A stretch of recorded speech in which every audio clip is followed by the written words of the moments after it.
Baxın görün Vahabilər xalqımızı necə aldadır. Peyğəmbər sallallahu əleyhi və səlləm iki əzəmətli sahabəsinə, Əbu Bakra və Ömərə Allah hər ikisindən razı olsun salam verəcəyik. Əgər Ömər, Əbubək ölübsə, onlara niyə salam verirsən?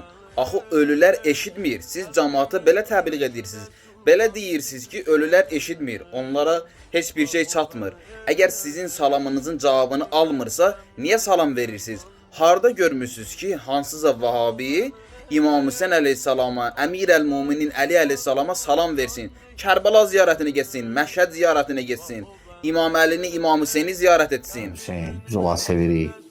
Cənnətdə cavanların seyidirlər. Məgər İmam Hüseyn əleyhissalam öz dediyinizə əsasən cənnət cavanlarının ağası deyil? Həmçinin sahabələrin qəbirlərini, yəni Bəqi qəbirstanlığını ziyarət eləyəcəyik.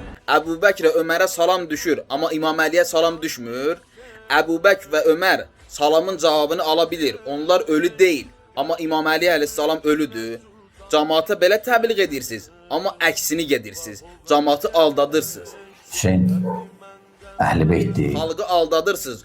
Doluyubsuz xalqı. Özünüz öz dediyinizə əməl etmirsiniz. Məqsədiniz Əhl-i Beyt əleyhissalamın məktəbi ilə mübarizə aparmaq və IŞİDin hədəflərinə xidmət etməkdir.